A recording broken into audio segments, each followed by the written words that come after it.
Sacred Symbols, a PlayStation podcast, is brought to you by, well, you.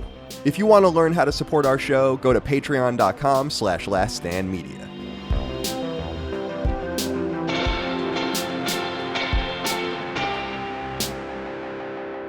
Hello, everybody. Welcome to Sacred Symbols Plus. I'm your host today, Dustin, and this is a special episode. It is a Kingdom Hearts anniversary, retrospective, whatever you want to say. It's here, but unprecedented. Maybe not unprecedented. I don't know if anyone's done this, but I'm going to read a question right off the bat, or I guess a comment from Connor Reese, who said, I hope the special guest is Brad Ellis. I really want the two of you to do a show together. Well, Connor, I'm happy. Damn. I'm happy to introduce Brad Ellis to Sacred Symbols Plus to the Hey, what's time up? ever. What's up, man? What is up, dude? How's it going, everybody listening? Hope you're doing well.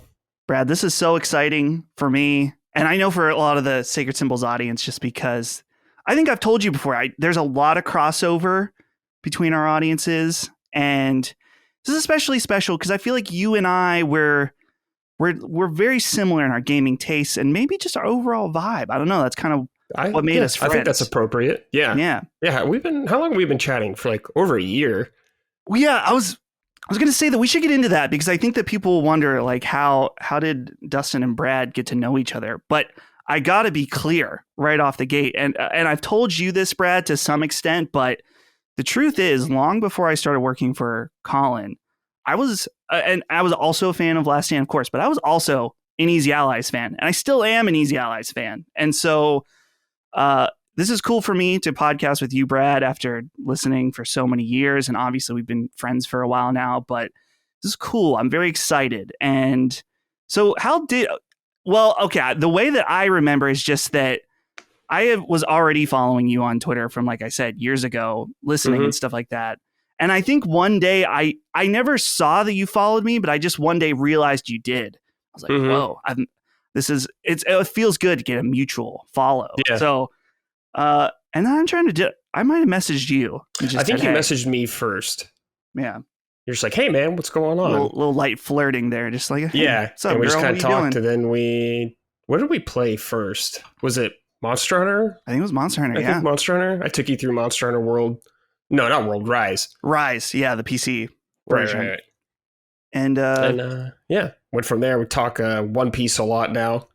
Oh yeah. You're going through it. Yeah, dude. It's nice because when you're watching a show that's, that awesome and that long, sometimes I need to tell somebody just about what's going on. Sometimes sometimes I'll tell people in our Discord, it's a risky move because they'll say, they'll say something like, well, this character gets really crazy later or something like that. Like, just stop. Oh, yeah. I don't even want to know the light spoilers. So it's nice that I can bounce off you. Like, I actually, I just messaged you last night about something that was very exciting and cool. Yeah. So definitely, yeah. You got to be careful with the anime talk, dude. It's real dicey. Dude, I thought about before that I've wanted to talk about One Piece on a podcast, but I can't. I won't do it until I'm finished. It's too risky. Once you're caught up, then we'll talk. Once, I'm caught up. Maybe that's just something I'll post to my personal YouTube channel just because I want to do it, is that we'll just record something just for the sake of doing it, get it out there. I know there's some anime stigma at this company. Oh, Brad, I'm alone. Throw a fit. Yeah. No, that's the problem. Where do we put it? We could one off. I don't know though. Well, and there's a lot of resistance from the audience as well. Oh my God. Not a lot. And some of it's playful, but maybe some of it's not. It's hard to say. Jeez. So, Brad, before we get into it even more, I wanted to give you a chance for the audience that's not a crossover fan, what's going on? What are you up to? What is Easy Allies? Give them the spiel. So, hey, I'm Brad Ellis. What's up? Formerly of Game Trailers, I was the legendary last employee, I believe, for that ship crashed into the iceberg. Then we formed Easy Allies. So Easy Allies, like Last Stand Media, is an independent games media coverage, support on Patreon, through all that good stuff. We are alive because of awesome patrons, just like all these great listeners at Last Stand Media. Yeah. So I'm also a patron of Last Stand Media. I'm listening for a while. So yeah, it's actually really cool for me to be here too, because I grew up. Let me just give you a brief history how I got in the game industry. Okay, please. So I used to be a hairstylist for a couple years before this. And Mike Huber, coworker, best friend of mine, he was working at Game Trailers at the time. And I was working at the salon, and I think it was around E3 time. And I was like pumped. I was like, yeah, video games. And I was trying to talk to my coworkers, and like none of them really cared or knew. Like they're just like, oh, okay, cool, whatever. And I was like, damn, dude. It's like, I want to do video game stuff. So one day, total life switch, dude. I was like, all right, gamer time to chase the gamer dream. Time. That's right. And luckily, I bugged Mike for a long time, and he talked to Brandon Jones, who was the EIC at Game Trailers at the time. And Jones allowed me to be an intern. So then that's where I started, and that's where I met everyone else, and we grew there. Then after the shutdown, we were let go. We made Easy Allies, and now I'm here. And it is cool because I remember back in the day listening to like IGN, you know, like the early 2010s. Yeah. And all that stuff here. And so it's crazy to like be here with you, especially. So it's awesome. I'm pumped to be here. Yeah, dude. I'm glad that we could make it happen. Just like I said, the audience has asked, and I'm so happy that we can deliver. Yeah, man. And yeah, it's very exciting. And Brad, I gotta say, I gotta plug you even further in that you're a host of a show at Easy Allies called Frame Trap. Oh yeah, that's right. And it's such an easy recommendation for me to our audience, just in that we don't have anything like that here at Last Stand. Mm-hmm. You know, it's a show about talking about games, Mm-hmm. and that's it. It's so simple, and it's but so elegant, I guess, in its execution. So, oh, thanks. Yeah, I was not the original host of that show. I took over after Ben Moore left. So, but I was pretty much an official member of that podcast because me and Mike Huber were on it so much. So it was kind of natural for me to take over, but I was thrown into the fire with that one. I had to take over real quick, but yeah. I'm glad people are enjoying it. And yeah, I like that podcast a lot. It's fun, you know, because the whole vibe is, you know, just talking with your buds about games. And that's kind of what I want it to be. And I hope, and it sounds like people enjoy it. So that means a lot to me. Yeah, dude, for sure. So, Brad, we are gathered here today. Yes, sir. Not for this flirting session that's been happening, but to talk about something even more disgusting. And that's Kingdom Hearts, of course. That's right. And like I was saying, I'm so excited that we could do this together specifically because we are the Kingdom Hearts guys of our respective that's right. groups. Yeah, you're alone on an island with that. Or does Maddie like Kingdom Hearts? I'm not sure. Maddie does. I know that he sleeps underneath a Kingdom Hearts poster in his room. Oh, okay. But he doesn't wear it on his sleeve, I feel like. Dude, what? You know? Can't be afraid, dude. No shame. Yeah, you know, no shame at all. So I'm obviously just recently, I guess this isn't obvious, but there's a recent 21st anniversary of the game, 21 years, which is crazy just because I think about a lot of long running series and how a lot of them started before my time. You think about Mario and Zelda and stuff like that, but I was in there not day one, but for the first game close to release. And so I'll start off with our first question here from Robbie Cooper, who says, hello, Dustin and mystery person. Oh yeah. I kept you a secret. Just because I want it to be, I don't know. I feel like it's exciting. Big reveal. Yeah. So Robbie asks, Kingdom Hearts has always been one of my favorite series. And it started all the way back when I was 12 years old playing Kingdom Hearts on a kiosk at my Walmart. So you probably broke your neck looking up at those things. Those are horrible. What was your introduction to Kingdom Hearts? Thank you and continue to fight the darkness. Your pal, Robbie C. So Brad, I'm trying to remember. I know we talked about this. I know you're a little older than me. But not I think I'm quite a bit older than you. Are you 34? I'm 35. 35? Okay. Almost 36. You I'm are an old boy. I'm almost 30. So you're 6 years older than me. So we were in different places in our lives at that point. It was first game in the US was 2002, correct? Yeah. Yeah. So I was in either second or third grade at the time. And that puts you I was in 10th grade, dude. You're in 10th grade. Okay. I was in high school. So Brad, take it away. Tell me about getting into Kingdom Hearts in 10th grade. Sure. So I remember before the game came out, actually, I was at my friend Brent's house and he had some gaming magazines and we were just kind of flipping through it and we saw advertisements or previews for this game. This weird Disney Square NX Squaresoft game, and I didn't like. It was just a weird idea, and I was kind of like, we were both fascinated by it. So, anyways, this was before I had like really the internet super well. Like I think I had dial-up at the time, maybe. Oh yeah, nice. But I guess I didn't know when games are coming out as much as we do today. So I remember I thought it looked cool in the magazine, and I was like, cool, maybe I'll get that when it comes out. Flash forward some amount of time, I'm at this game store in this mall with my dad, and I'm just looking around peeking, and I asked the clerk there working, I'm like, hey, do you know when Kingdom Hearts comes out? And he goes, oh, it's already out. It's right there. Ooh. I was like, just kind of like, what the out of nowhere. I'm like, Dad, dude, I got to get this game, Dad. And he's like, are you sure you need this game? It's like, because like, I was a dumb video game kid. I asked my dad for games all the time. And he's like, I don't know. I was like, Dad, just don't give me any lunch money or something for a while. So made the deal with the dad, got the game, and played it, man. And the rest was history of just kind of in love with this bizarre, stupid, but amazing series. Yeah, dude. It's hard to think back now. I mean, I guess to some people it still is shocking. Kingdom Hearts, just the idea of the Final Fantasy and Disney mix. Yeah. But for me in 2002, the first time I ever saw anything Kingdom Hearts was, I believe it was an ad in a Game Informer. Oh. And I think it was one of those ads where you see one ad and then a few pages later you see the second half or something like that. And I was so intrigued by it, just in that I think that I had tried maybe to play Final Fantasy X, but it was kind of a little harder than I was able to play or something like that. Yeah, you were like, what, second grade? Yeah. You said? Yeah. So it could be a little tough.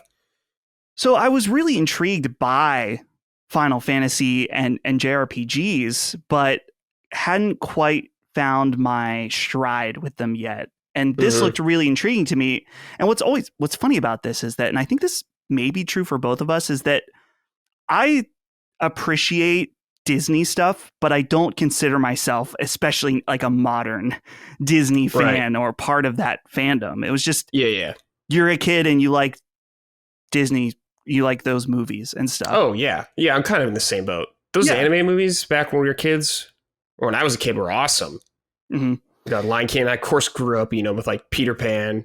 That's my favorite one, and all those goodies. Mary Poppins, too. Shout out Mary Poppins. Dude, Mary Poppins, shout out. Yeah. For me, I guess it makes sense because with me being a few years later, obviously I had seen a lot of those movies, but Hercules was huge. Hercules. Yeah. And so seeing him in there, and then, well, I guess Mulan also, but that was not until the second game. But so I was really intrigued by this and decided that I wanted to try to get it. And I'm trying to, I don't remember how I got the money or something like that. But for some reason, I remember going, and this was weird. I didn't go to the mall with my grandma, but on this day I was at the mall with my grandma, and I think maybe I had $45 or something like that. And that's a lot of money when we were back then. Yeah. But I didn't have enough because I think I got it when it was new or something like that. I didn't have quite enough money. $5 more. Grandma hooked me up with the extra cash. And I said, thank you. And it's weird how you have these memories. And I remember the GameStop guy saying, you're the first kid to say thanks in a while. Wow. I was like, she's helping me out. Uncivilized area or something. Well, it was a GameStop. I mean, oh yeah, true. Bunch of degenerates. At the time, it might have been a Software, etc. Oh shit, so dude. Back in those days, dude. Wow.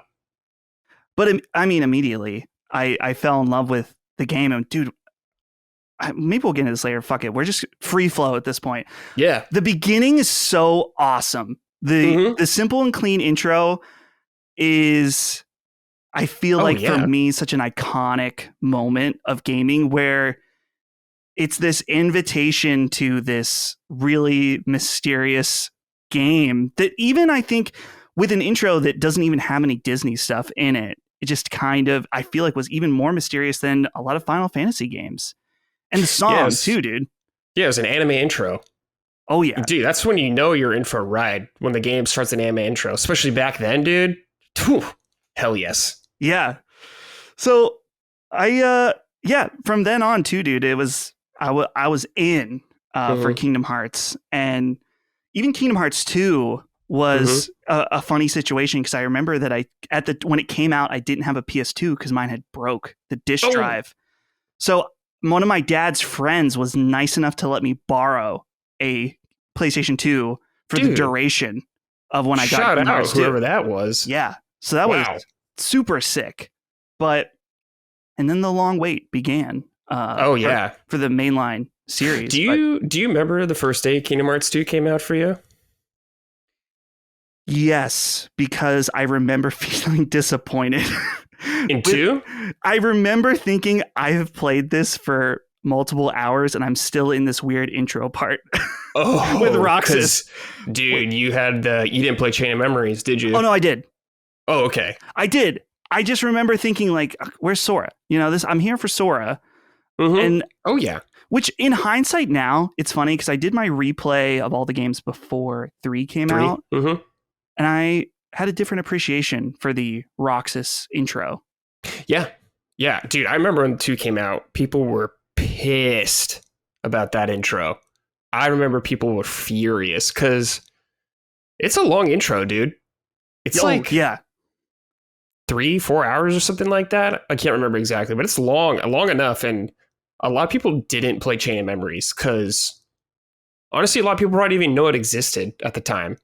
You play 1, you think 2's right after that. But there's this whole plot line that's super important to 2. So I totally get it. You're like, who the hell is this Roxas kid? Dude, what's so funny about Chain of Memories, too, is just that it's a cool game on the Game Boy Advance. But I remember for me at the time, which I guess would have been, if it came out between the 2 games, I'm guessing would have been 3rd grade, 2003. In that, remember reading through so much of the dialogue, being like, what the fuck is going on? Yeah. So I knew going into Kingdom Hearts 2, I remembered what I played, but I still was very confused in a lot of ways going into that game. Well, I mean, dude, you could be caught up on the story 100% and it's still confusing at times. There's just a lot of information being thrown at you and like made up words. So yeah, it's pretty understandable. So I feel the need to jump ahead, but I'm not going to. I'm just going to go right into the next question. Do it. From James Ketchum, who said, "Hello, bearers of the Keyblades. To my understanding, the original love and fascination with Kingdom Hearts, one must recall how it was initially presented to us gamers. I was in college when Final Fantasy 7, 8, and 9 all came out in the span of 5 years." And he put, "This is bonkers to think about today." I totally agree. I was completely besotted with all 3. And then one day I'm flipping through official PlayStation magazine and there's an ad that takes up a third of the page on the right side of the page to the bottom with a picture of Cloud. I remember that Cloud there. Then the next page had a picture of Squall Leonhardt, and then the next had a picture of Aerith. And then it just says Kingdom Hearts at the bottom. This blew the top of my head off. What could it be? As I followed more news, I understood it was a mashup of Final Fantasy and Disney. I bought and loved the first game as my overwhelming obsession with Final Fantasy brought me in, and my sweet, ridiculous, sincere, overwhelming obsession with Final Fantasy, with the game kept me in. Then I've played Kingdom Hearts 2 and I was out. Boo. Filtered. What was your initial intro to the concept of the game? If you're old like me, Square knew what they were doing in targeting Final Fantasy fans. So we talked about our intro, but I wanted to ask you about that aspect, being that, Final Fantasy was obviously huge. And I would imagine that this to some people was so off-putting. It's either one of the two. It's either completely off-putting that you're taking these beloved Final Fantasy characters and putting Disney in, or the intrigue is so high that you have to play it. And so for you being a lot older than me, like for me, no one gave a fuck about, we cared about the Final Fantasy stuff, but it was cool, this idea of this mashup. But did you feel any negativity or what was the conversation around the game? With most of my friends that I recall so a lot of us did like Square. So for older boys like me and older, just boomers in general like me, back in like the PS1 era, Squaresoft, PS2 even, like you see that on a box, you're buying that shit. I'm sure Colin can relate to this in a lot of ways. Like he's mentioned that he's got all the Square PS1 games that you just you knew just got them. You just gotta get them, dude. It's gonna be sick. And of course, I was a Disney fan. Of course, I grew up in Southern California. I'm like 20, 25 minutes from Disneyland. I grew up going there a lot. So I have a connection to it, of course. And it was so weird, Dustin, that I was just like so enamored by it. And I think most of my friends were too. Like, not all of them were as like attached to the series as I was, but they liked it and they were so into this weird idea. It's like, what the fuck is this? Like, what is this? I'm like, Mickey, like Donald and Goofy with clouds. It's like, what is happening? And it's funny, the person that just sent in the question, them talking about like advertising all the characters, that is total bait. And that was 100% correct for them to advertise like that. Because at that time, dude, you see Cloud, just like a model of Cloud like that, you know, on a PS2, dude, you're in. You're buying this game right now. Yeah. Well, I'm trying to think. I don't think even Dirge of Cerberus was out at that point. Ooh. Right? I can't remember. I think that was later, maybe. Yeah. But yeah, that is funny to think about how right now in 2023, we have so many crossovers that it's almost at the point that it's annoying where everything is a crossover. Yeah. So this came from a time where it was really unique to do that. I mean, we had stuff like Super Smash Brothers, of course. Yeah, but that's like all Nintendo. Right. It's not Disney and Square Soft. Right. Well, and that's, dude, it's so funny. I'm trying to remember. I know there's the story about the executives in the elevator. Right, yeah. And wasn't that debunked or something like that? I'm not quite sure exactly. Yeah. I don't know for sure. And it's one of those things, too, thinking about this mashup of Disney and Square, just thinking about now how protective Disney is with its properties and the fact that this game is still going and it's not like Disney has come to try to rein in the story in some way. They just they don't question the success of it, you know? I think just because they sell well, so they're like, whatever kind of thing. Right. But how sick is that, dude? Like, the story is insane. You got Tetsuya Nomura, just a madman, just laying out all this crazy shit. Disney's like, all right, I guess Mickey Mouse will be there too with a key. Sure. Dude, Nomura, I mean, practically just whipped his dick out on the table and was like, I'm going to pretend to kill Goofy. Oh, you know how bold that is in Kingdom Hearts 2? Dude, yeah, think about the power that man has. I love that shit, dude. Yeah, that's so funny to think about. But, okay, where do I want to go next with this? So I guess we've already spoiled some minor stuff, so I will put that there's some light spoilers at the beginning. My original intention was to have spoilers at a certain point so people could stop. But I don't think we've said anything too bad. So no.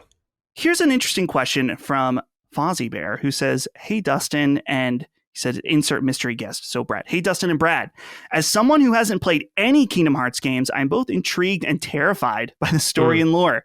What games are truly essential and worth playing? Just the 3 mainline games or any of the spin-offs required to at least understand a fraction of what's going on. Either way, whatever I think of Kingdom Hearts, Dustin's presentation at the Houston Last Stand Media Show will be the first and core memory that comes to mind. Dearly, Fozzie.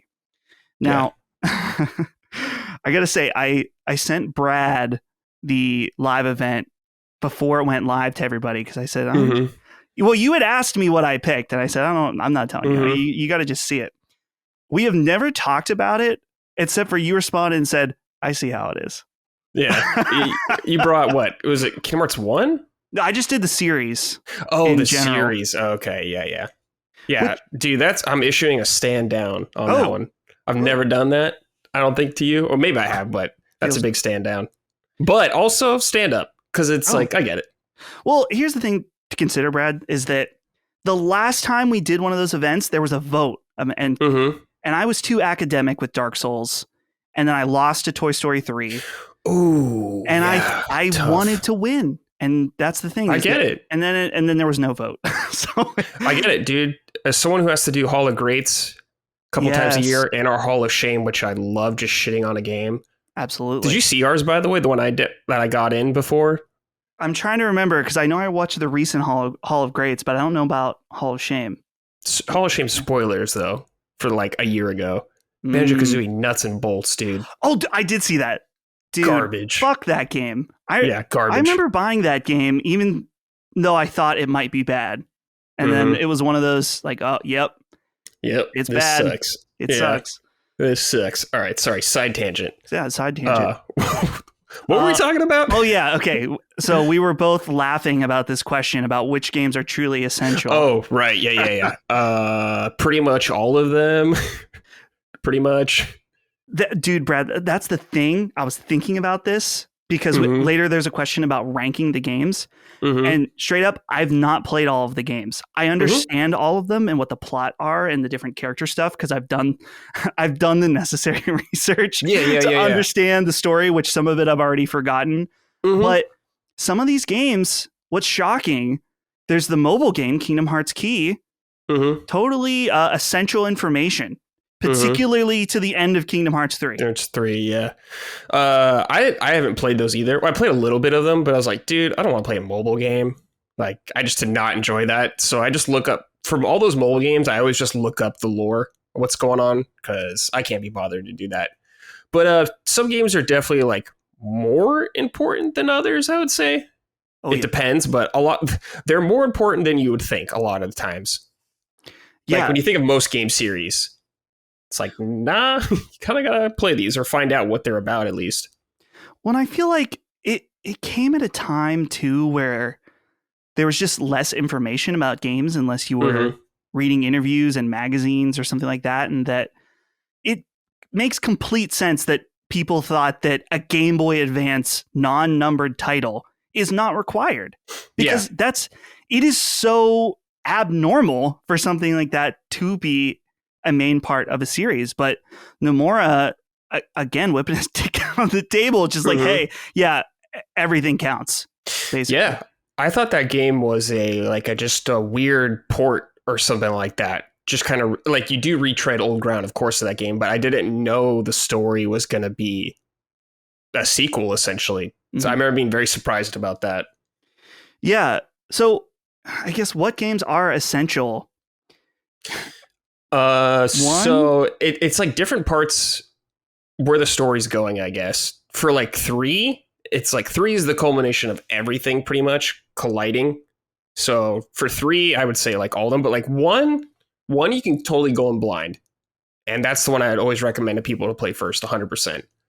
But of course, 1, 2, 3, Birth by Sleep is, Dream Drop Distance is, and Chain of Memories is also. Recoded, not as much, I would say. And some of the mobile games, like, important for 3, maybe. Right. Dude, that's we haven't talked about Birth by Sleep and how I think that's one that does get skipped a lot, but I feel like that's kind of I think everyone's the fan favorite is 2, but the hardcore are like, don't skip Birth by Sleep from a story perspective. Definitely don't. Yeah, definitely don't. The story is great in that game, and it sets up a lot of great characters, and it just makes everything make way more sense, especially like the villain and eventually like Roxas and stuff like that. Yeah. Don't skip that. Yeah. Well, and I think too that at least for me, that I think in theory some of these games you could skip. Like, I think that you probably could watch a video explaining Chain of Memories as long as it's a good and long one. Yeah. Well, guess what? Square Enix also agrees with you because they turned a lot of them or a couple of them just into movies. Right. Thank God. Thank you, Square. I don't want to play those games again. Did you? So in the one, I think it's in 2.8, there's the movie that takes place during the Key time period with all the guys with the masks.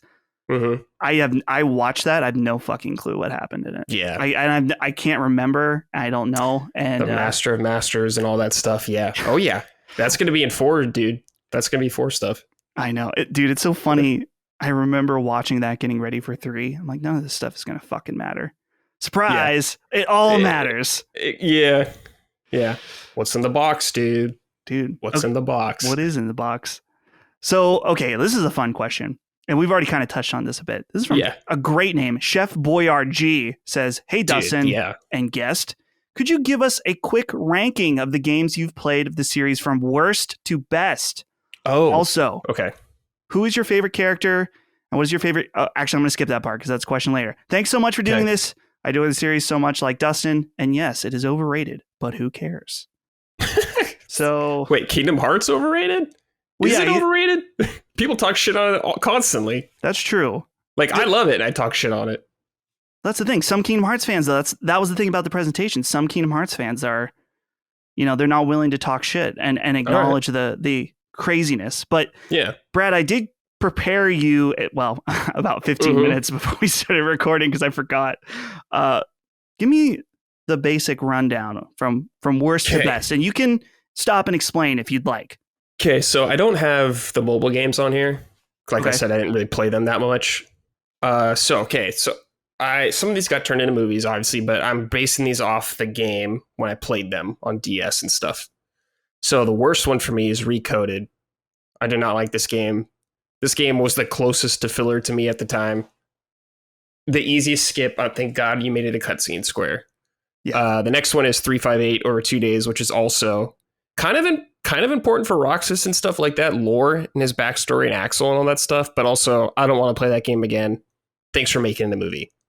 Then we got Melody of Memory, rhythm game, super jolly, fun. But, it's a rhythm game. Is there lore in that one? Because I never kind of at the end.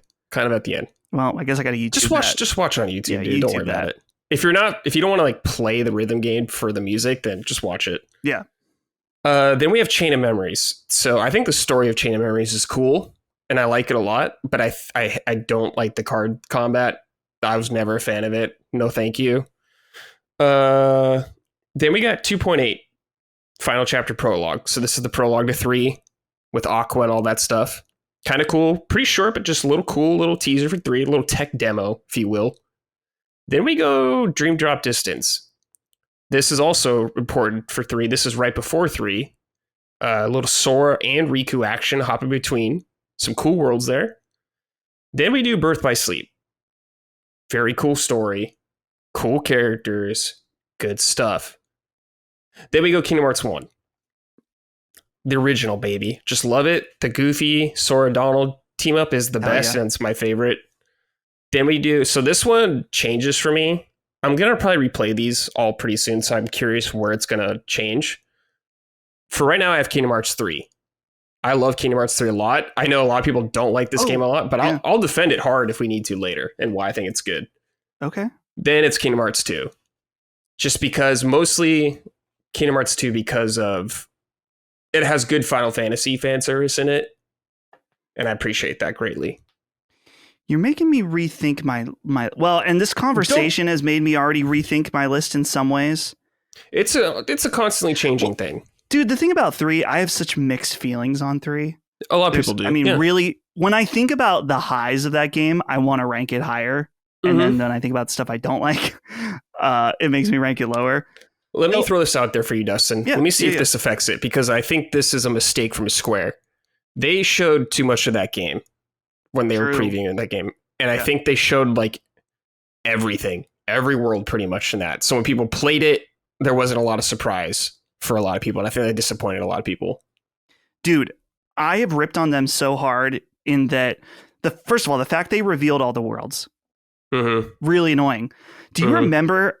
I'm trying to remember how far out it was from launch when they released the trailer that was called, I think it's called The Final Battle. And dude, it literally was huge sections from the climax of the game. Yeah. Where mistakes. Everything that the fans who have played all these games, it comes together. It's like, I didn't watch that trailer before it came out. And I was like, Square Enix, you sons of bitches. I know what you're going to do.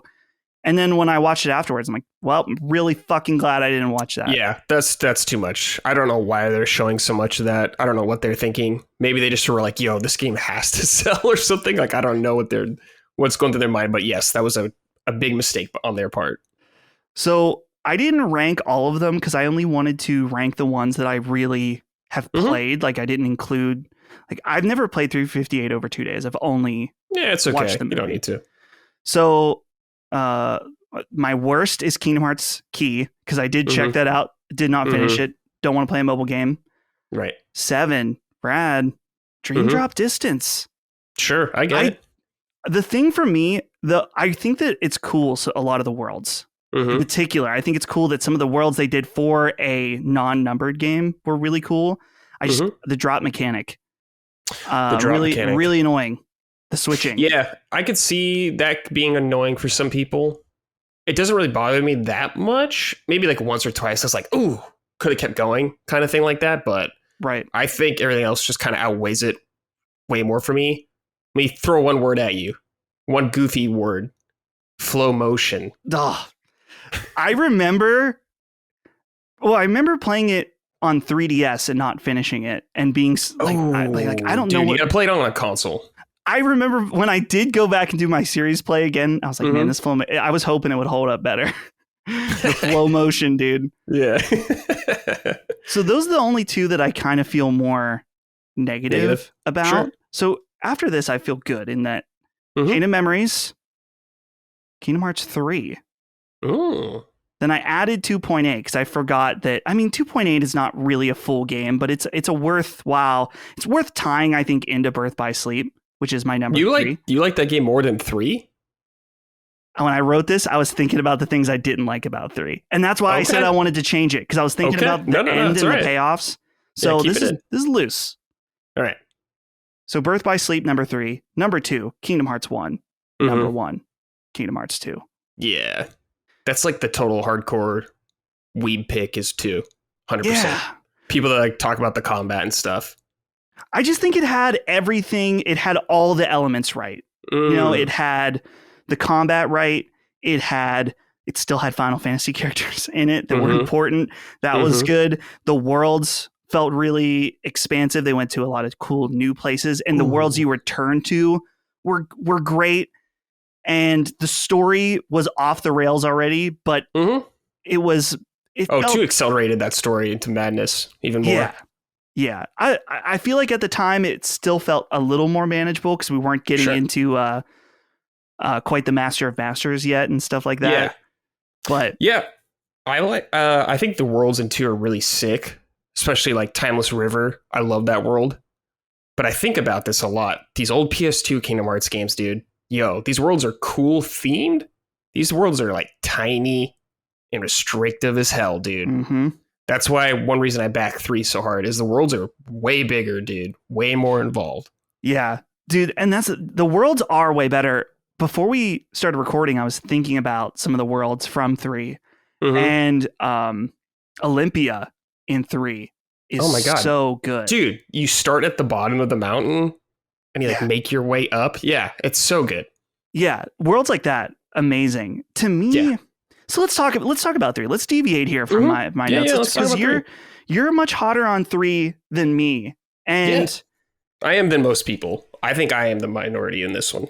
For me with 3, and I've always said this on shows, and this is so much more harsh than the reality is, but I find it funny to say, well, we're just really glad that it happened, you know, because we didn't know if it was ever going to happen. That's true. But no, I think that's painting a much worse picture than how I actually feel about it, because I think there are so many cool elements. I mean, Toy Story in there was 10 out of 10, one of my favorite movies of all time. Yeah, dude. For me, a lot of the thing that I think about that I don't like is the combat, I think, is a little too floaty and heavy on, we're gonna break out a fucking amusement park once a battle where you're doing these weird special moves that were a little over prevalent.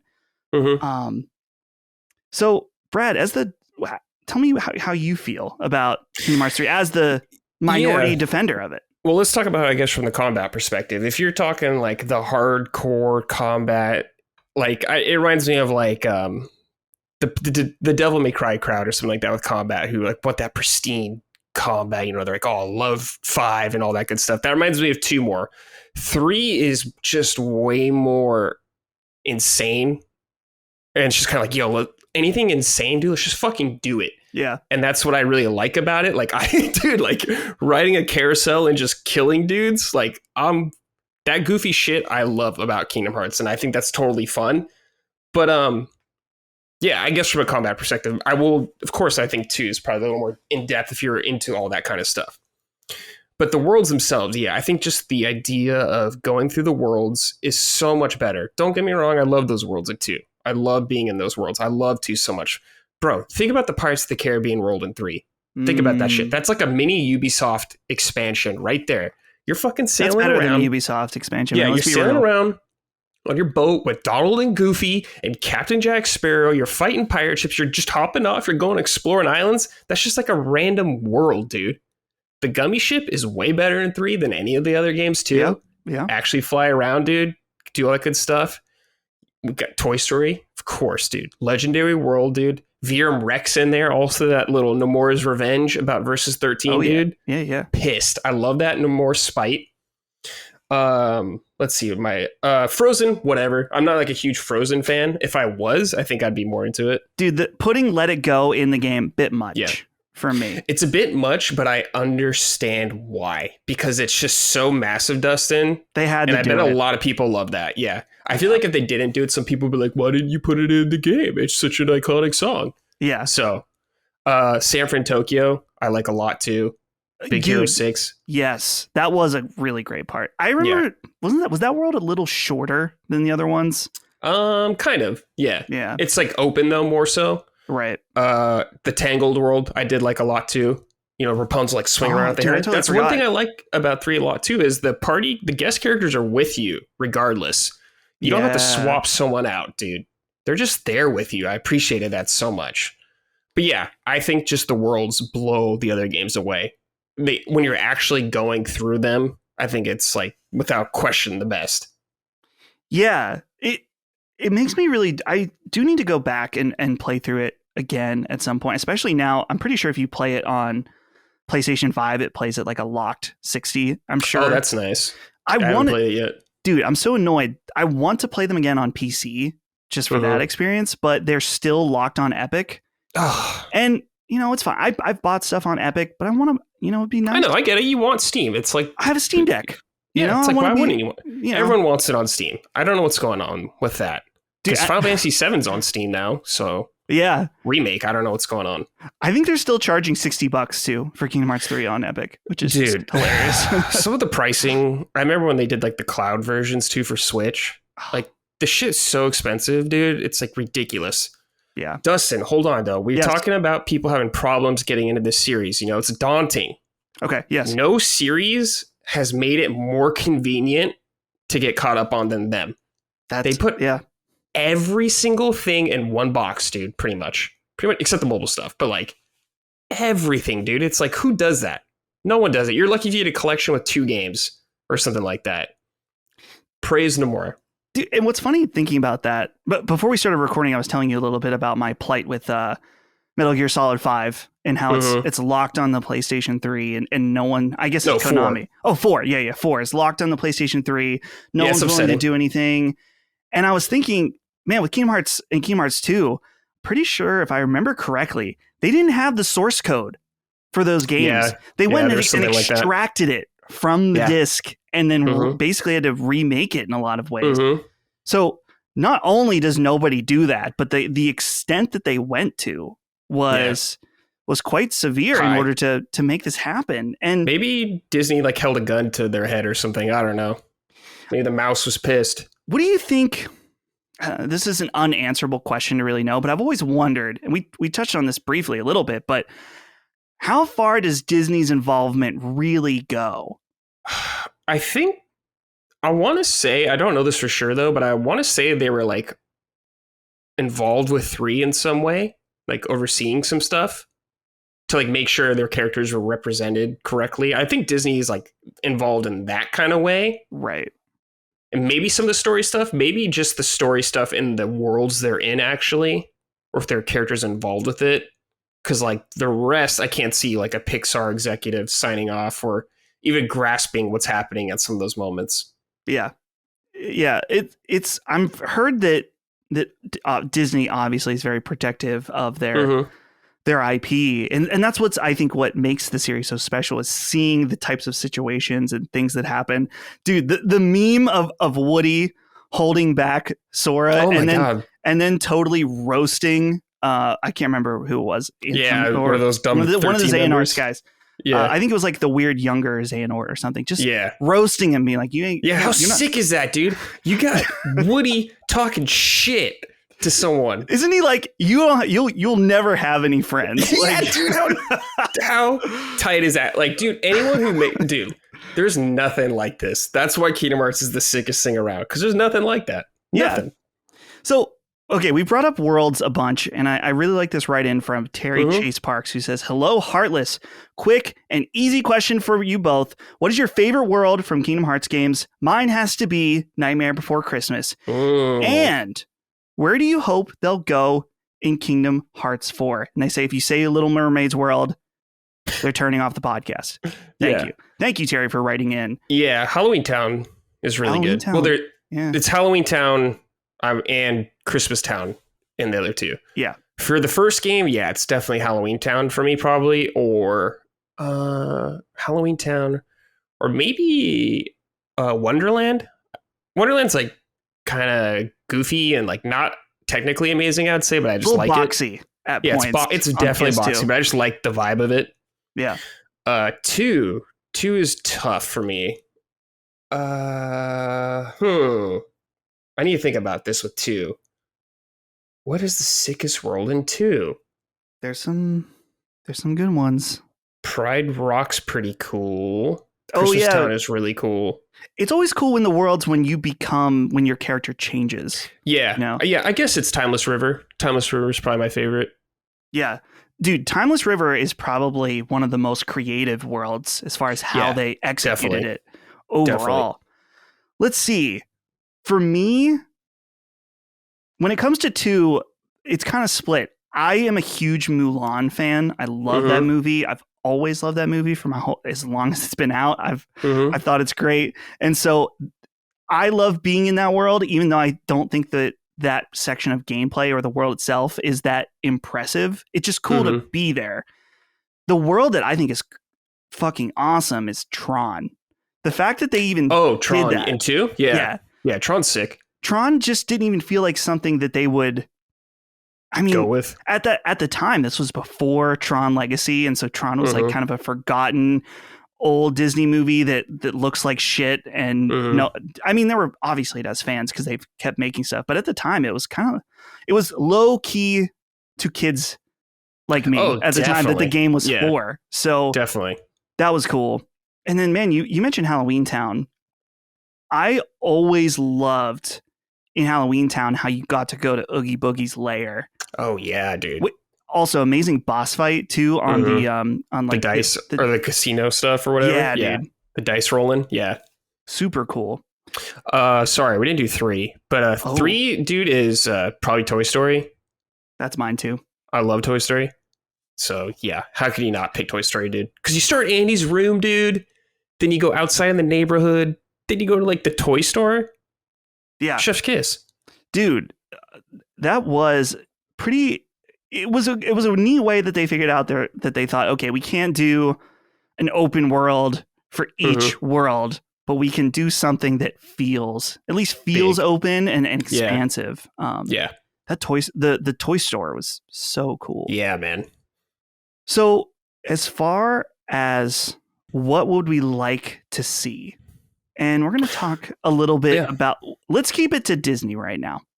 Since we'll talk about what that means later. As far as Disney, this was tough for me because. Well, hold on, Dustin. We're missing some games, dude. Are we doing only 1, 2, and 3, or are we going further? Keep going. Tell me. Okay, we got to do Birth by Sleep, dude. Okay. I can barely. I'm trying it's to all right. remember. Just look them up. My favorite one is the. I don't remember what the name of the world exactly. It's the Sleeping Beauty one. I really love that world. Oh, is that Castle of Dreams is Cinderella. Yeah. Because Birth by Sleep's like a lot of the older classic ones. It's probably Sleeping Beauty or Neverland. Might be Neverland, actually. Yeah, let's go with Neverland. Yeah. Oh, dude, and that's the one where you go to Lilo and Stitch. Deep Space. That was pretty cool. I remember I hadn't seen Lilo and Stitch at the time, so I don't know what the hell was happening when I was playing that. Dream Drop, dude. Oh yeah. Now this one, I think I got mine for that one. Either Paradise Island, which is the Pinocchio one, or it might be Fantasia though, the Fantasia world, because it has like the music playing as you do stuff. It's really sick. Yeah, for me, I got to make sure I have mine in my head, but I want to make sure. Check the list, dude. Check the list. Because I remember there was the Tron Legacy world, which was sick. Yeah, I'm gonna have to go with Hunchback of Notre Dame.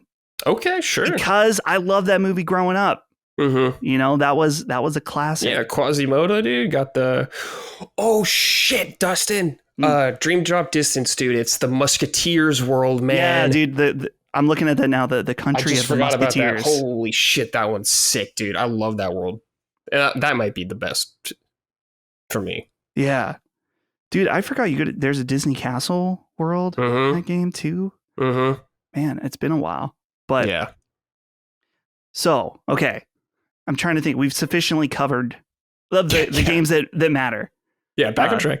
Back on track. So, moving forward, Disney worlds. This was a tough question for me because I was thinking, as someone who's not super into modern Disney, I was trying to figure out what I want.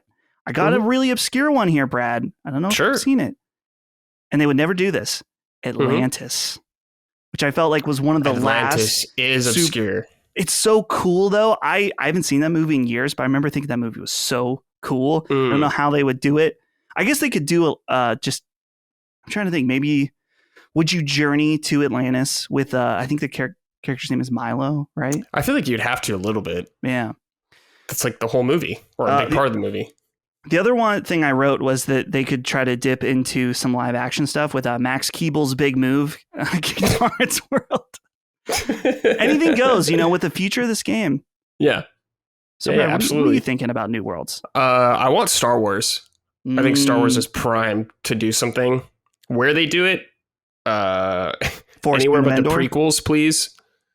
But I'd be okay with it. Force Inner would be sick. I would want A New Hope, I think, would be really sick for Star Wars.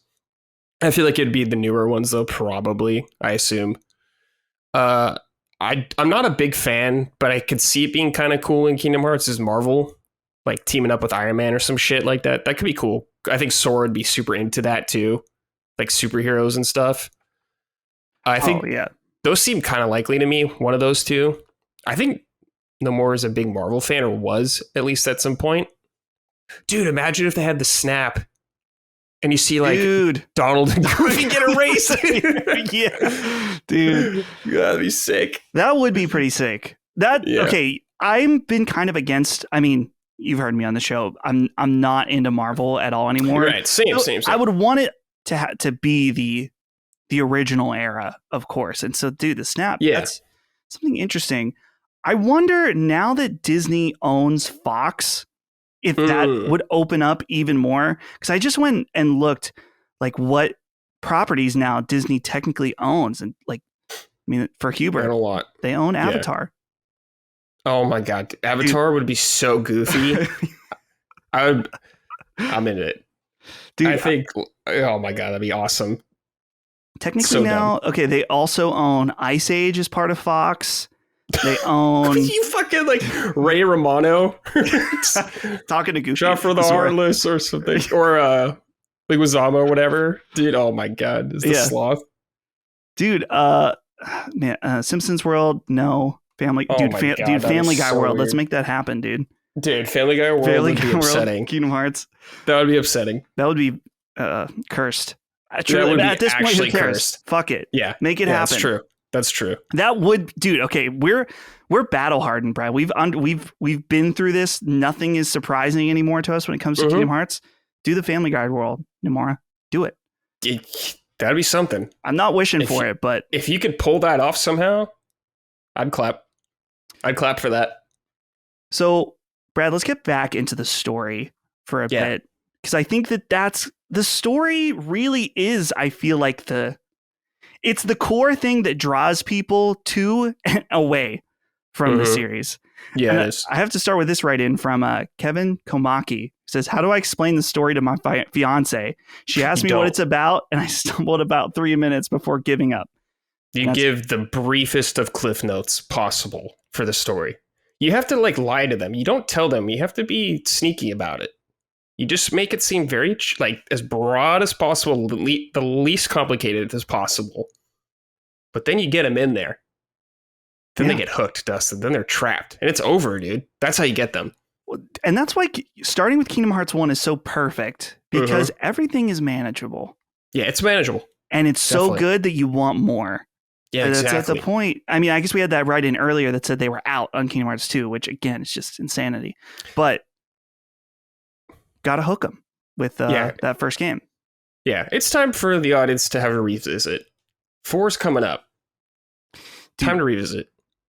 Let me see where I want to go next here. So I have to read this because this is from a very notable listener in our audience and an outspoken Kingdom Hearts fan, Sean Mason, who says, "Hey guys, Kingdom Hearts is right up there as one of my favorite video game franchises of all time.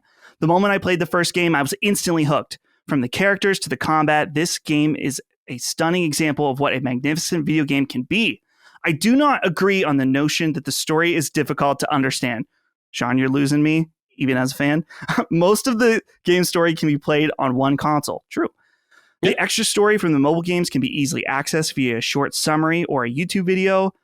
My question, why does Kingdom Hearts get bashed for the difficulty to understand the story when other game series get a pass? Best, Sean M." I think there's just an absurd amount of information to go into this. I definitely think some games get a pass. Like, dude, people are telling me they're watching 4-hour Destiny videos or whatever. It's just like, dude, what? 4 is like, short. I've seen ones that are 6, dude. I'm sure. I mean, you can truncate everything, but if you want to flesh it out, yeah. And Kingdom Hearts has been going on for 20 something years. So there's so much information, but I think when you're going through it and they're explaining stuff to you, you're like, okay, I follow. But there's just an overwhelming amount of information and how it was delivered years and years apart. It's easy to forget some things. But dude, I think a Metal Gear story, obscene, ridiculous, but awesome. Brad, really awesome. This leads right into the next write-in, so I'm just going to go ahead and read it now. This comes from Q. Whether it's QAnon with the Q level clearance, I don't know. Let's just say it is.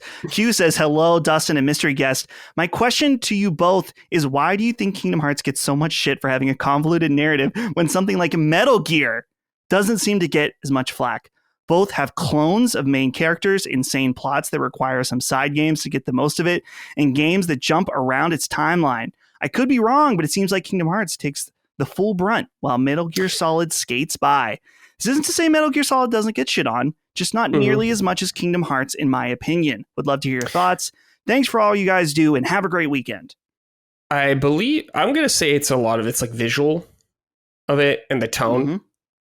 Kingdom Hearts is very goofy looking, if you're not in anime kind of aesthetics and all that stuff, easy to write off. Like I could see Colin, easy write off. Not even going to give it a chance kind of thing like that. But Metal Gear, you look at it, it's got like some grit to it. It's got a little something special also. So I think it's a lot of the tone and the visual styles. Yeah, absolutely. And dude, so I've been playing, the audience knows, I think Brad, I've been replaying all of the Metal Gear Solid games recently. I played 1, 2, and 3 this past month. Dude, you got someone body snatching somebody through their fucking arm. Yeah. Yeah, fucking awesome. You've got vampires. You've got boxes that shoot people, like blow bullets away. Questions about VR and reality. It's like, there's, and then of course the write-in mentions from Q says about the timeline jumping around. And here's the thing I think a lot of people don't mention about Metal Gear Solid. And I know this is a Metal Gear podcast, but fuck it. The thing is, and I didn't realize this until I replayed it, is that there is so much story in those 2 NES games that is totally essential. And I had to go and do the research, just like Kingdom Hearts. So yeah, like Frank Yeager and all that stuff. Totally. Quick side note. Yes. I strongly dislike Metal Gear Solid 5. The story. Oh. I can't wait for you to get there. I've played 5. Or when Yeah. you replay it, though. If you replay it. I'm going to replay it for sure. Gameplay's fun. I don't like the story of that game. I'm really Especially curious. because it doesn't end properly. Yes. There's I'm no really ending. curious how I feel about it in context of playing them all in a row. Yeah, totally. Yeah. So Curious to see what you think. yeah, that'll be fun. We're gonna have to do some kind of video or content about that at some point. Brad, something very important we've only touched on briefly about Kingdom Hearts is the music. This is one of the most iconic standout aspects. Yoko Shimomura. Yeah. So let's start with the Snack Squatch, who wrote in and said, "Hey guys, this series has such a special place in my childhood. I'll never forget playing Kingdom Hearts 1 and 2 for the first time. Aside from how I feel about how the series turned out with all the spin-offs and the confusing story, one thing has stayed the same throughout the series. The music. The Kingdom Hearts series is probably my favorite music in gaming of all time. Yoko, is it Shimomura? Shimomura, yeah. Made some of the most iconic and memorable music with the series. I still listen to the soundtracks regularly. What do you guys think of the music? Thanks for all you do." And then we had another write-in from Adam Razak that asked about what some of our favorite tracks are as well. So, Okay. Brad, take it away. I think the music is so important to this series, and it's such a big part of its identity. Like, it reminds me of, obviously, Final Fantasy has moved away from this, but it was like Uematsu with Final Fantasy. It was so important and such a big part of the games, and it's part of its identity. It's like you kind of need something like that. And I just think, so me and Mike Huber like to joke about, we're not even joking about this, we both agree with this, the Triforce of some of the best themes. We got the fairy theme from Legend of Zelda series. We have Prelude from Final Fantasy series. Then we do Dearly Beloved. It's like those three are the Triforce, dude, of just 10 out of 10 themes going on. So I guess just to sum it up, the music is so good and so important. It's critical. Dude, I'm glad you mentioned Dearly Beloved, because there's certain pieces of music, and we actually just talked about this on Sacred, because Chris, it wasn't talking about Kingdom Hearts, but he was talking about Final Fantasy VI. But I think what he said can also be applied to Kingdom Hearts, in that there's some music that, I don't know, like the way it's written, the way it's presented, all of that combined. If you played it when you're a kid and you're an adult, you feel nostalgic. If you play it as an adult, it's somehow can still make you feel nostalgic. Yeah, totally. It gives you this warm, this cozy feeling. Particularly, I mean, you mentioned Dearly Beloved, but for me, the song or the background music that always makes me feel a very particular way that I cannot describe is the Traverse Town. Oh yeah, it's one of the best songs, 100%, dude. Yeah, one of the greats, dude. No question. I love that song. It's so comfy and so nostalgic somehow at the same time, and welcoming and inviting. Yeah, it's like Zen. Yeah, it's amazing too, just because you think about all the iconic Final Fantasy music, and then also all of the iconic Disney music, and the way that it's able to mash both of those feelings together, I think is underappreciated, or maybe not. Yeah. I mean, just thinking about in general, that it has a very particular Disney feel, but still keeps that epic Final Fantasy feeling as well. Yeah, definitely. It's an impressive thing. But for the woman who composed Guile's theme from Street Fighter 2, I expect nothing less. Yeah. Because Guile's theme does, in fact, go with everything. That's right. So we got to mention, of course, also Tada Hikaru, who did all of the intro, the theme songs to the 3 games. Hey, don't forget about Skrillex in there now. Oh, yeah, that's right, dude. So these songs are really, really special to me in that, and I know the audience has heard this before, but my first time video editing was using these Kingdom Hearts intros in Windows Movie Maker, and sometimes using like Simple and Clean, or, you know, maybe I throw a Linkin Park song in there or something like that. I'm feeling edgy that day. You got to. Yeah. But these songs, I don't know. I was mentioning about the nostalgic feeling, but these songs like transport you to these games in a way that's hard to describe. And it's one of those things that Simple and Clean, amazing. Sanctuary on Kingdom Hearts 2, also awesome. I was so concerned before 3, first of all, that they weren't going to get Utada Hikaru. And then second, what if the song's not good? Which... Well, there's 2. There's 2. Yeah. I think the Skrillex one, all right. I like that one more than the slower one. Don't Think Twice. Really? Don't Think Twice is nice. I think Don't Think Twice is nice at moments in the game itself. But for the intro, I think the Face My Fears is better for the intro. Yeah, that makes sense. Sanctuary is my top. That's my favorite one. I know most people do Sibone Clean, but I got to back that Sanctuary. Sanctuary, again, we're talking about these moments. It just shows how important these games are to us. I remember hearing Sanctuary for the first time when I booted up Kingdom Hearts 2, and there's the part where they're running up the stairs, and it gets the music gets a little dirty at that point when they're going up. It's like, oh man, and it's so fun, dude. It's so funny thinking about your Sora and Donald Goofy running up the stairs, and there's parts where they're at Hollow Bastion, and how cool and epic it felt, and still does. But yeah, I hope, man, to me it's so essential that they get her again for Kingdom Hearts 4 as long as she's making music. Yeah, if she's making music, I think they will absolutely continue to get her to do the songs. Yeah, got to. We didn't touch on this real quick, but dude, one thing I'm always shouting out Kingdom Hearts for is the voice talent they get for these games, dude. Dude, you had Christopher Lee, dude. Yes. Saruman, dude, as Ansem. Dude, you had Leonard Nimoy too. Yeah, Leonard Nimoy, dude, as Xehanort. It's like, dude. Haley Joel Osment, of course, shout out, dude. Bro, one of the Sweet Life and Zack and Cody kids. I think Dylan, Yozora, dude. It's like, I'm for it. Get these actors, dude. Hell yes.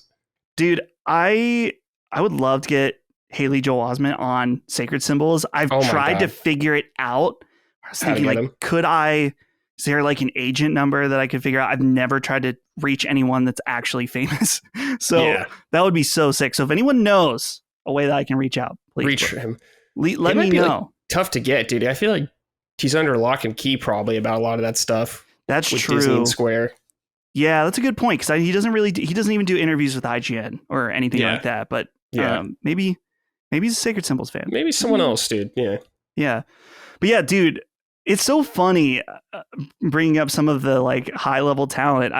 The last time I played, because when I was a kid, I didn't think about it being Leonard Nimoy at all or for Ansem, and then now it's like, dude, they got fucking Leonard Nimoy, and he's how sick is that? And he's dude, he's giving having him read these crazy goofy lines, dude. Yeah, it's like Christopher Lee, probably like Shakespearean actor, dude, talking about nobodies and shit like that.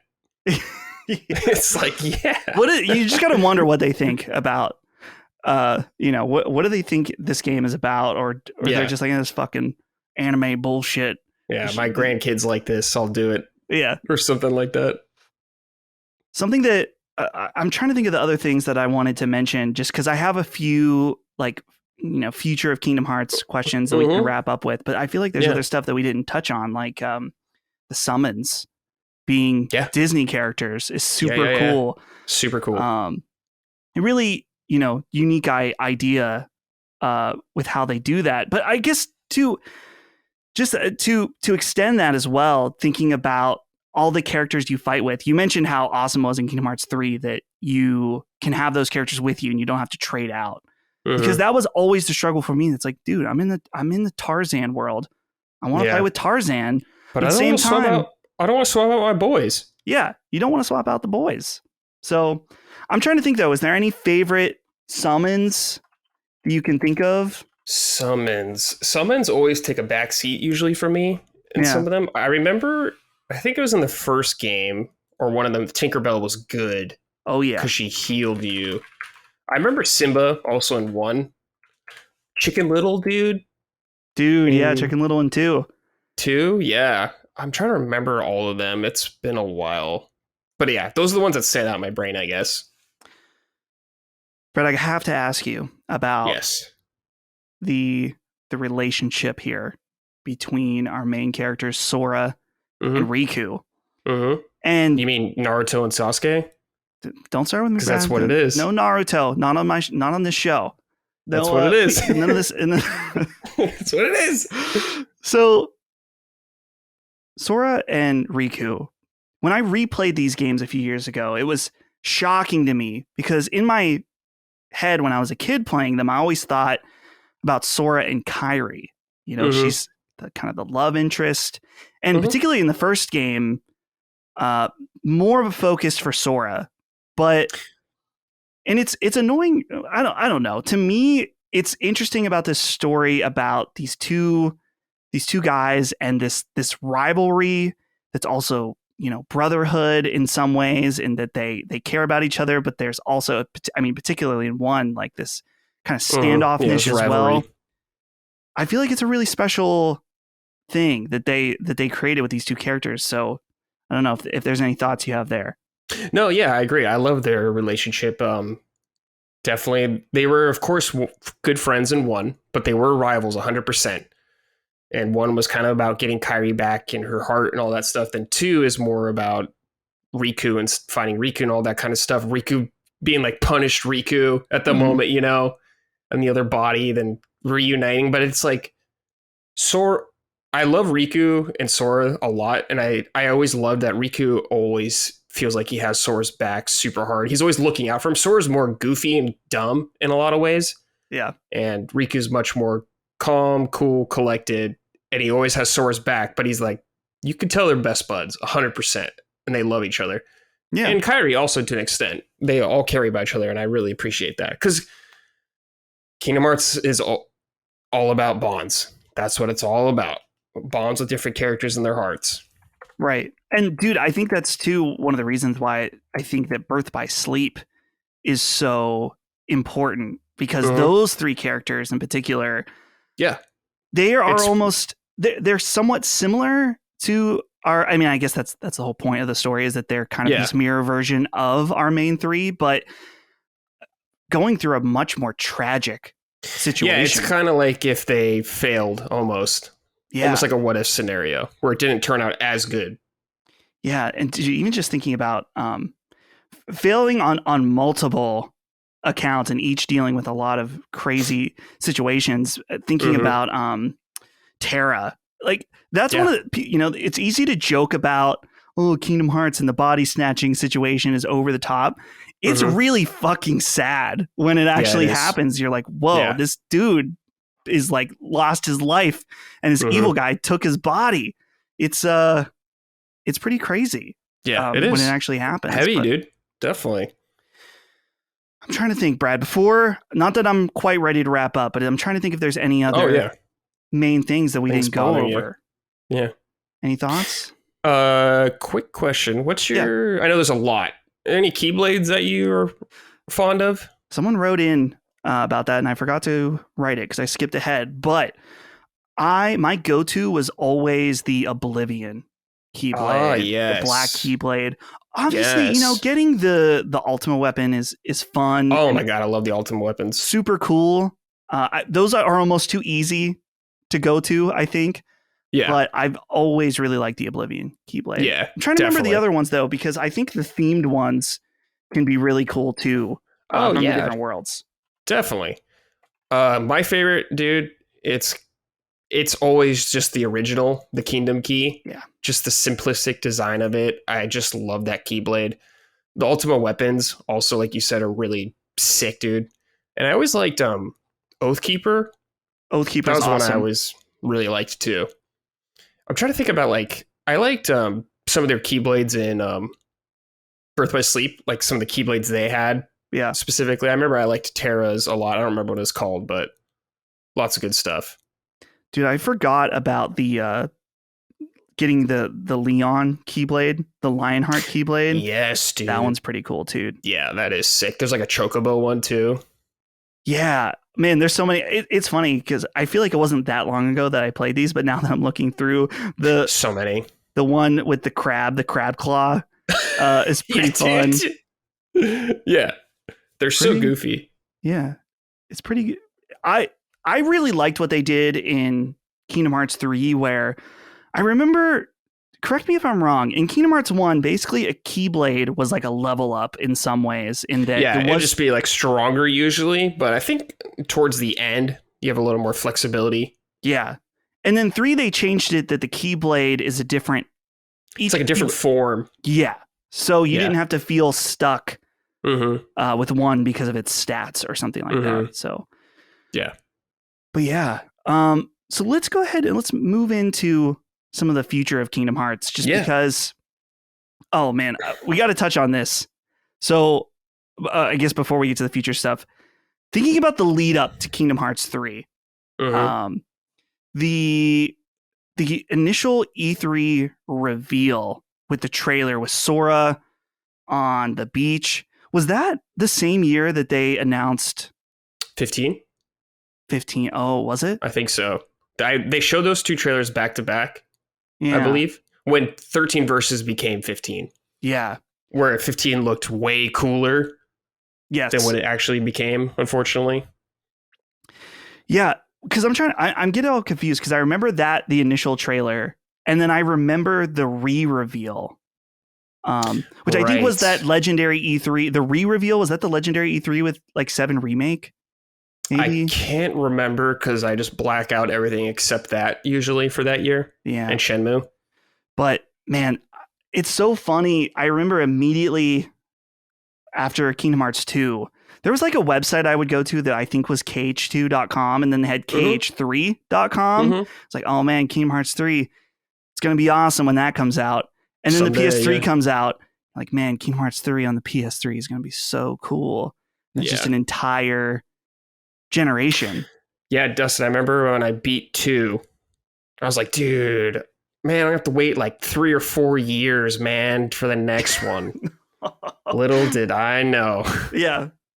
Which it always annoys me to some extent with some of the hardcore Kingdom Hearts fans. They're like, oh, well, you got all these other Kingdom Hearts games in between. It's like, yeah, those games are cool and good, but it's not it's not the big AAA console experience, and that's what we wanted. You're getting handheld games and stuff. So it's like, yeah, I totally get that. I was in the same boat. As much as good as some of those games are, it's still one of that console. Yeah. I will never forget when they finally showed that Kingdom Hearts 3 trailer, because I think that I was in college or something. I remember being in my room here, and I am not the type of person to tear up at almost anything, but that moment when they started playing the orchestrated Simple and Clean, I was like, oh my God, it's actually happening. And then you can't deny it. When Kingdom Hearts 3 actually finally came out, I remember because I went to a midnight release at GameStop and I was waiting in line. And again, I'm not like this super sentimental. I guess I am somewhat sentimental. I just don't like to admit it. But I was standing in this GameStop thinking about my life and how I was in 2nd grade when Kingdom Hearts 2 came out. And I'm an adult now. I own a fucking house. I'm married. And it was like, the era was already over, but this was like the send off at the time, because it really did feel like Kingdom Hearts was final. But sure ain't.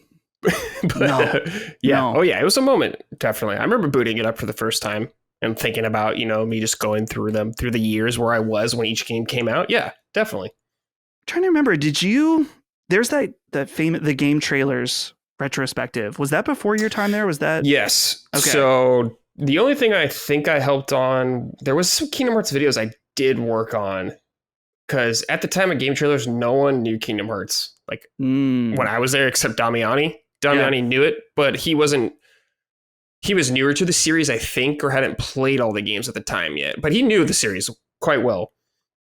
There was like some videos we did with Kingdom Hearts Insider, I think, some collab videos. I think they handled some of the lore stuff, but my job was to play the games and get the footage and stuff like that, finding that. So I was recording a lot of that footage for that game and finding it, and I was sitting with Don Casanova, editing all that kind of stuff together, and just trying to be like, okay, this shot goes here, all that kind of stuff. And I remember Don was very pleased that I was there to help.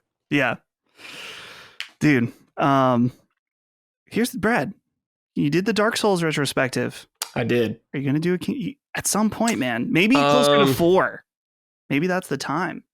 I have something cooking right now. Mm. It's not Kingdom Hearts, but Kingdom Hearts is not off in the future. But I have a video cooking right now. Excellent. It could be up soon. This comes out Tuesday. So we're recording on a Friday, and this comes out Tuesday. So it could be out around that time. Yeah. It could be. But I got something cooking. Okay. Very, very good. I'll tell you off air. Yeah, for sure.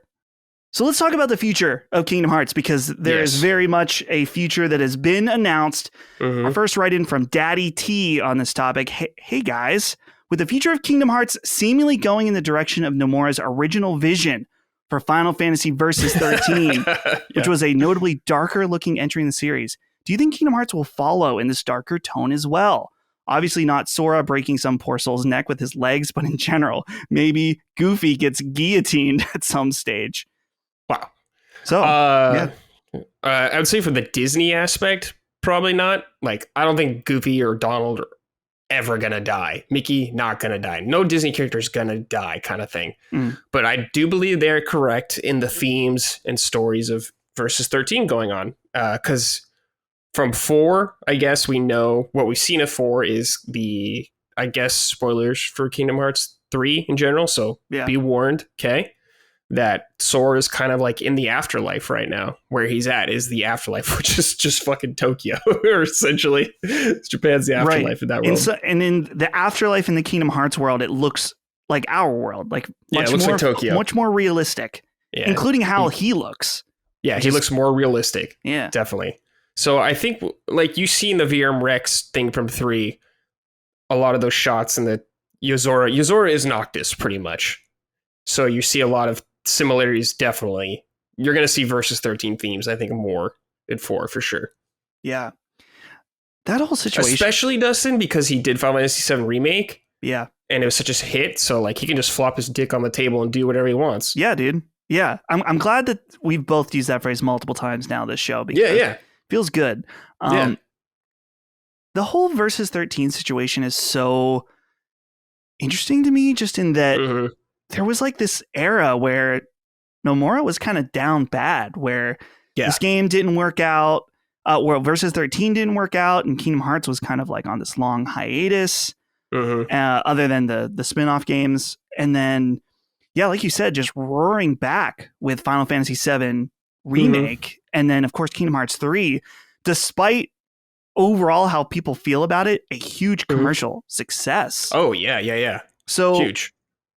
I've always wondered, like, how, first of all, if they just announced tomorrow, we're doing Versus 13, and we're going to call it Versus 13, that would be sick. They won't ever do that. No. But I'm very curious about how he's going to incorporate this into the game, because like you said, there's the Yozora and Noctis situation. I don't know, do you think, it sounds negative to say this, but it almost feels petty that he's holding on to this idea, but I kind of respect it, you know? Yeah, sure. I could totally see that. But yeah, I guess if he had this vision or whatever that he wanted to tell, and if he's allowed to or whatever, and he gets the A-OK, then I'm all for him doing it, kind of thing. Yeah. Let's go to Robert now, who says, howdy, folks. Do you think we'll ever get to find out who the Master of Masters really is? What his plan is? What he has in that magic box? I personally believe at least some of those mysteries need to be kept secret in order to keep the absurdity that is the most wonderful franchise. Cheers, Robert. So it's funny because I remember the Master of Masters stuff, but because that's the last stuff that happened, I feel like that's the stuff that's the least fresh. I guess it's the most recent stuff I've seen, but there wasn't a lot of theories out and stuff at the time.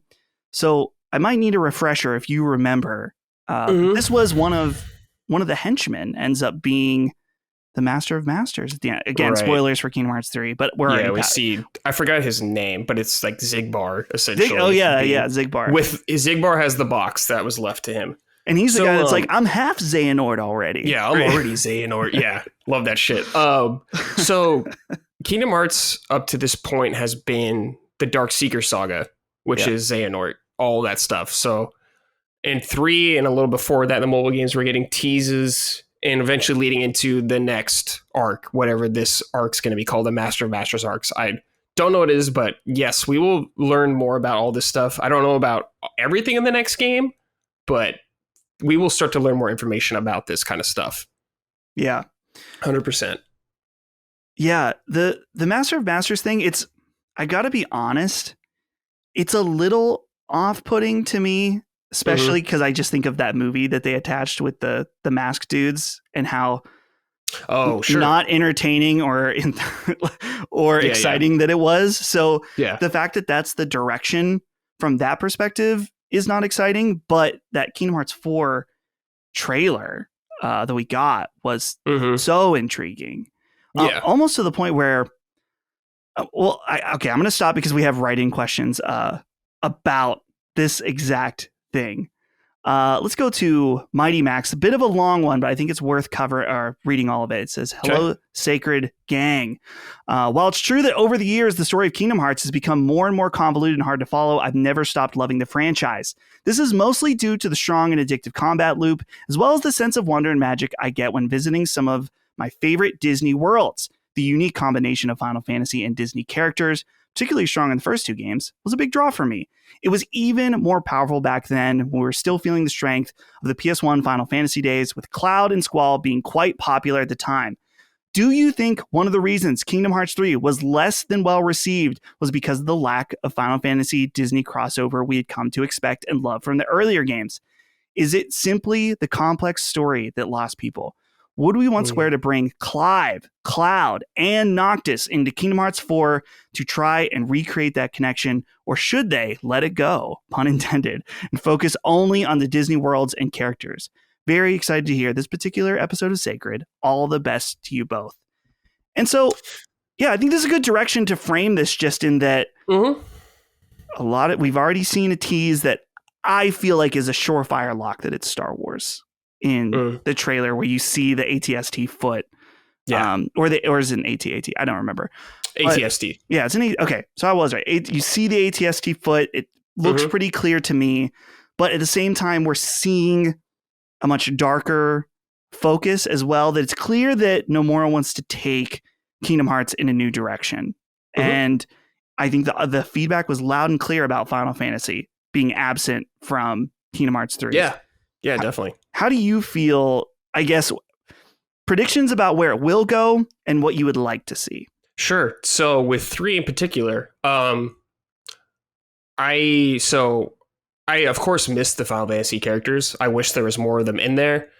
I felt like the story I don't feel like they're necessarily needed for the story that they're telling. I feel like there was so much they were taking care of already, and the Final Fantasy characters are kind of in a backseat role at the moment anyways. But I, of course, want them more. And we get them. We actually see them in the 3 DLC at the end. So we didn't touch on that DLC. No. We can come back. And also, I think Nomura stated that he was kind of surprised that people were upset.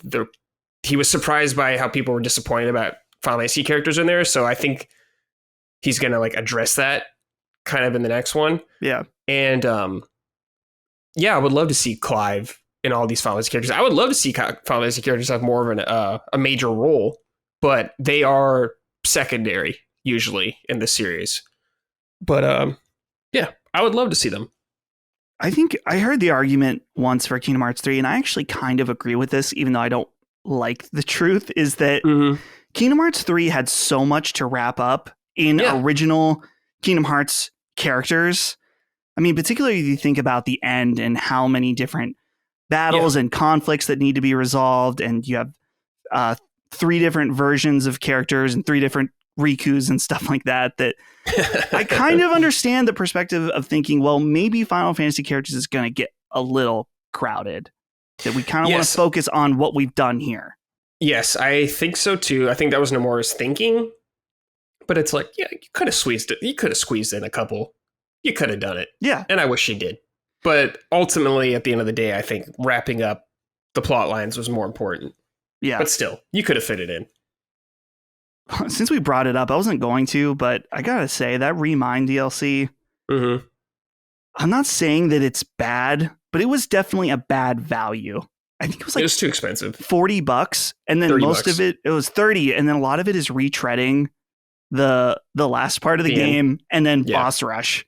There you go. So I like that you got to play as Kyrie, actually. That was really sick Yeah. at the end. I think the boss rush is really fun. I really like that, actually, in the fight with Yuzora. But I think people wanted another world. Mhm. And that's what I expected when I heard about DLC. And so I think it's totally fair that people were upset about it. Like, I wish we got another world. But in the end, I ended up enjoying it. But yes, I think it's disappointing, definitely for most people. Yeah. Yeah, it was, I don't know, at the time, this is what's so fun about like going back and replaying games is being able to view things in a different light. Because I wonder how I'll feel about it when I go back and replay through the games. And so, Brad, you're saying that your replay is not that far off of these games, right? That's going to take me a while, so might as well start. I'll probably play like one, then take some time off, then get to Chain of Memories and all that stuff. So it's going to take me a while, but yeah. Yeah. Getting the itch. Want to get some trophies. When do you think Kingdom Hearts 4 will Comes out? resurface and then come out? Oh, okay. Resurface, I don't think until at least 16 is out. So sometime after June. I don't think it's going to come out at least until next year. 100%. 2024, 2025 maybe. Because I feel like Rebirth, if I said Rebirth, is probably early next year. And I could see Kingdom Hearts maybe being the other half of the year, if it is next year. Right. But it's gonna be a bit. Yeah. Man, you just brought up Rebirth. That's the game the sleeper game I keep forgetting that is really not that far away in the context of Final Fantasy games. Square wants you focused on 16 right now. Oh, yeah. So they're not really talking about it too much. Dude, Brad, I'm so jealous of the fact that you've played Final Fantasy 16. Yeah, man. I don't know if we talked about it. I'm guessing you saw the episode at least pop up that I did end up watching the state of play about it. And it just is so good. I can't wait. Yeah, it's good from what I played. Brad, I don't think I have any other questions I want to go over. Okay. I wrote down more, but I feel pretty good about this talk. And man, like I said from the top, 21 years of Kingdom Hearts. And we are beginning a new saga. And man, some of our listeners will roll their eyes right now. But the thing that keeps coming back up for me right now is thinking about how length and complexity is such a turnoff for some people, myself included. I think it's so easy on surface value to say, oh, that's really convoluted. There's too many games. And, watching One Piece has really started to reframe my thinking about that and things that I do like Kingdom Hearts, that it's like, stuff like Kingdom Hearts, if you're willing to put the investment in, I feel like the payoff is there. Just like One Piece. Like if you're willing, some of this stuff that might appear needlessly long ends up being some of the most rewarding stuff to engage in. Which makes sense. You and I are both a big Kingdom Hearts and One Piece fans. So yeah, definitely. Yeah, I think with stuff like that, I hear, I try to get people into One Piece or whatever. It's just like people feel this need to rush through things kind of almost. Like they just think about the finish line. But it's like, you should just take your time and just go through it at your own pace and enjoy yourself. That's the way to do it if you're on the fence. Well, Brad, is there any other final thoughts about Kingdom Hearts overall? I know we talked, I guess we touched lightly on the gummy ships. That's the only thing that maybe we didn't talk about, but that's okay. Yeah, just bring back some of those Final Fantasy characters. Yeah. Just a little more.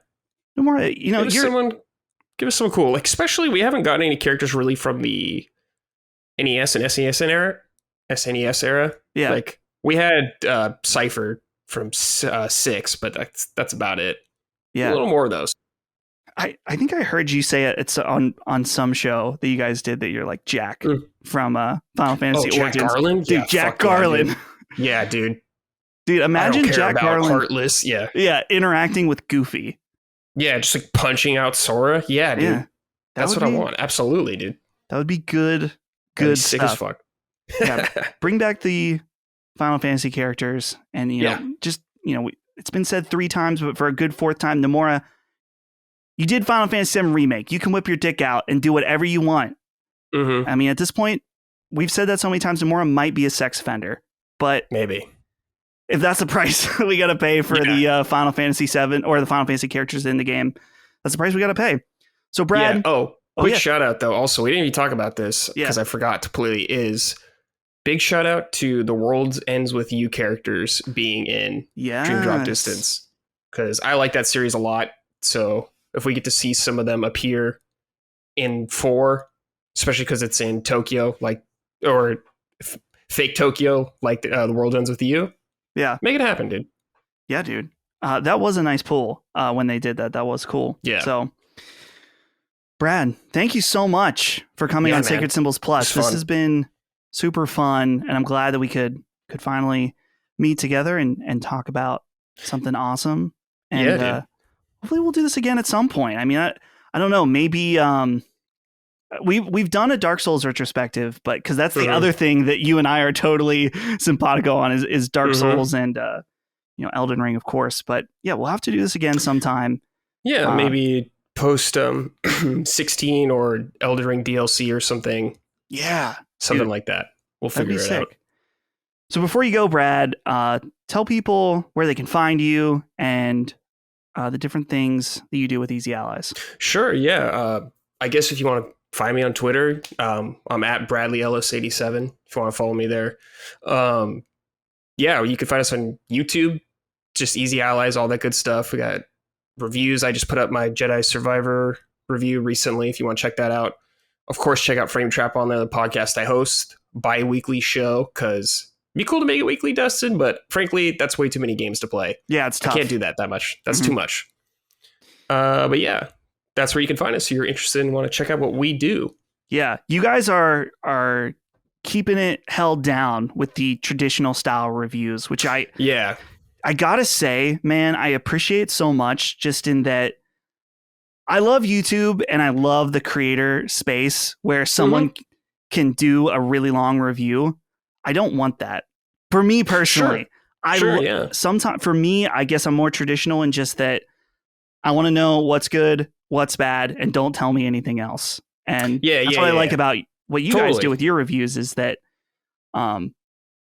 they have substance. It's not too short, but it's not telling you everything also. Yeah, I would definitely want to get the point across, in less than 8 minutes or so. And I feel like you can usually do that, but I have total value, or I think there's total value in long form content like that. Absolutely. But just for us, that's usually what works for us review wise. Yeah. So yeah, I'm glad you enjoy them. I also got to shout out one more thing on Easy Allies that I love. You mentioned Dawn earlier. Mm-hmm. Dawn's Discount Gaming. Some of the original episodes. Got to tell Dawn, bring those back. I think the pinball one with the pinball lady game. 10 out of 10. Great content. Yeah, Dawn's one of the coolest people ever to work with and just know. He's like a real life Kramer from Seinfeld. That's a great way to put it. It's very interesting. Check out his video. He did top 10 or top 5 fogs in the Resident Evil 4 remake. Yeah. Great video. That's awesome. I haven't watched that. I saw that come up on my feed and I was like, man, that's a very Dawn video. So, all right, everybody. Thank you for listening to this episode. We appreciate you. I guess if you're listening to this now or at release, then that's on Patreon. So thank you for supporting us there. This is one we're probably going to set free, just because the significance of the crossover. So if you're listening on YouTube, check us out, patreon.com/laststandmedia to get 2 extra episodes of Sacred Symbols Plus every week, along with Defining Duke and Constellation and all that good stuff we do. So Brad, thanks again. This won't be the last time. No, sir. And we'll see you later. Thanks for watching or listening, everybody. Yeah. See ya.